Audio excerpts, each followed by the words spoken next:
bien précises. Et attendent qu'Allah leur dise fais ça ou ne fais pas ça. Le frère avec qui on a échangé tout à l'heure, barakallahu fi, s'il n'y a pas de responsabilité, s'il n'y a pas de libre arbitre, on serait des pions entre les mains d'Allah subhanahu wa ta'ala.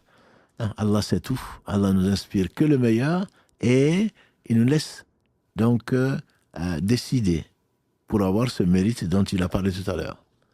Par conséquent, la prière de consultation n'a jamais été une démission. Lorsque Adam alayhi salam a accepté la responsabilité, verset 72, la sourate 33, quand les cieux, la terre, les montagnes ont été effrayées des conséquences de cette liberté, Adam en a pris. Allah dit à la fin de ce verset, Innahu kana zaluman jahula, l'homme a été vraiment zaluman, un très grand injuste, jahula, un très grand ignorant. Et donc, ce n'est pas la responsabilité, c'est le fait de peser les choses et de prendre des risques en fonction de ce que l'on sait de la situation. Donc, cet homme te demande la main, ma sœur. Te demande la main, voilà ce qu'il te propose.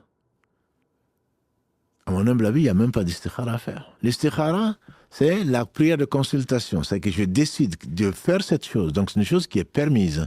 Ce qu'il te propose, c'est de l'interdit, c'est du haram. Il n'y a même pas de prière. La prière de consultation, ce n'est pas est-ce que je vais faire le haram ou pas. La prière de consultation, c'est par rapport à ce qui est permis.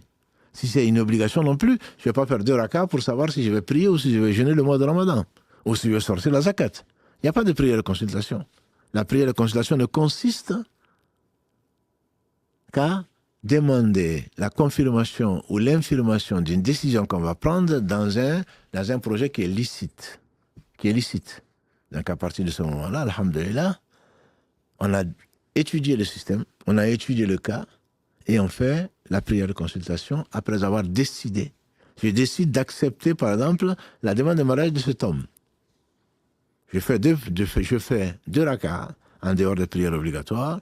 J'invoque Allah subhanahu wa ta'ala et à ce moment-là, tu verras, Allah va te montrer des côtés ici que moi je vois négatifs qui te